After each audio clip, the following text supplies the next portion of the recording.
बिस्मिल्लाहिर्रहमानिर्रहीम। Dear students, आज का जो हमारा सवाल है वो अगेन FA1 का टॉपिक है। वो टॉपिक क्या है? एरर्स।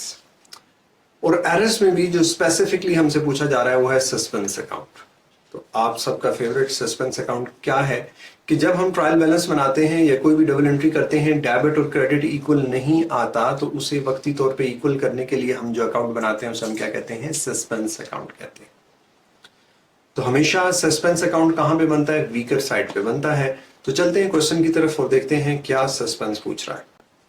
कहता है A incorrectly posted his discount received of 400 by only making an entry in the discount received ledger account, which journal entry should be used to correct this error.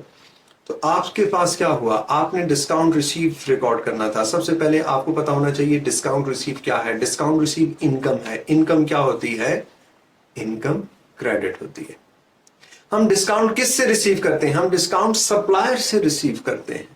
Supplier का balance क्या होता है? Supplier का balance payable होता है।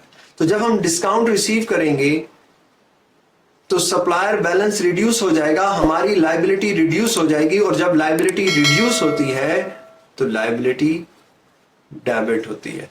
तो अगर मैं अब आपको इसकी एंट्री बताऊं कि डिस्काउंट रिसीव की डबल एंट्री क्या होती है, तो debit payables credit discount receive. क्या पूरी एंट्री बन गई? Debit payables credit discount receive. This is the correct entry जो कि आपको पता होनी चाहिए थी। फिर हमें क्या बताया सवाल में? हमें कहा कि हमने सिर्फ डिस्काउंट रिसीव रिकॉर्ड किया है, क्रेडिट तो रिकॉर्ड कर लिया, डेबिट कुछ रिकॉर्ड ना किया। तो जब डेबिट कुछ रिकॉर्ड नहीं होगा, डेबिट साइड वीक हो जाएगी। वीक साइड पे क्या बनता है? वीक साइड पे सस्पेंस बनता है। तो हमने डेबिट क्या कर दिया? सस्पेंस कर दिया बाय 400। क्रेडिट क्या कर दिया? Discount receive 400। अब हम क्या करें? हम कैसे इसको रेक्टिफाई करेंगे? हमसे रेक्टिफिकेशन पूछ रहा है, और रेक्टिफिकेशन आपको पता है कौन सी डे बुक में होती है? जर्नल में होती है। इसलिए कह रहा है what is the journal entry to rectify this error.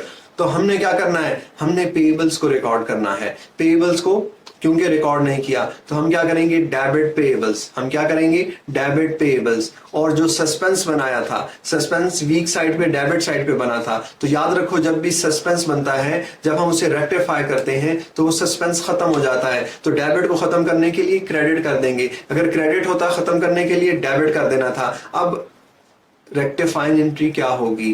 Debit payables. Debit payables credit suspense. Credit suspense. तो चलते हैं ऑप्शंस की तरफ और देखते हैं क्या हमें इस तरह की कोई ऑप्शन दी गई है। पहली ऑप्शन क्या है? Debit payables. Debit payables credit suspense. तो देखा, यही हमारी, आगे हमें जाने की जरूरत ही नहीं है, यही हमारा करेक्ट ऑप्शन था, डेबिट पेएबल्स क्रेडिट सस्पेंस। क्योंकि डेबिट साइड पे आपने पेएबल नहीं लिखा था, उस टाइम पे आपने डेबिट सस्पेंस कर लिया था। अब जब रेक्टिफाई कर रहे हैं, सस्पेंस को क्रेडिट करेंगे, और जो होना चाहिए था, क्या होना चाहिए था? पेएबल्स डेबिट होना चाहिए था। अब आप पेएबल्स को डेबिट कर लेंगे। तो उम्मीद है कि ये आपको छोटी सी वीडियो एक दोबारा से आपका कंसेप्ट रिवाइज हुआ, जो कि FA1 अगेन फिर FA2, और आज आपने देखा कि FFA का एग्जामिनर भी आपसे पूछ रहा है। तो इसलिए जब FA1 में जो बच्चा अच्छा स्कोर कर रहा होता है तो उसे बड़ा इजीली वो अपने FA2 और FFA के पेपर्स भी पास कर लेता है, क्योंकि ये क्वेश्चंस और ये कंसेप्ट बार बार पूछे जाते हैं। तो उम्मीद है कि ये जो हम वीडियो सीरीज हमने स्टार्ट की है, इससे आपको फायदा हो रहा होगा। और अगर फायदा हो रहा है तो आप जरूर मेंशन कर सकते हैं, आपके पास कमेंट सेक्शन है। और अगर कोई क्वेश्चंस भी हो तो जो भी टॉपिक से रिलेटेड हो आप जरूर कर सकते हैं। दुआओं की दरख्वास्त है, दुआओं में याद रखें और इसी तरह चैनल को देखते रहें। अस्सलामु अलैकुम वरहमतुल्लाहि वबरकातुहू।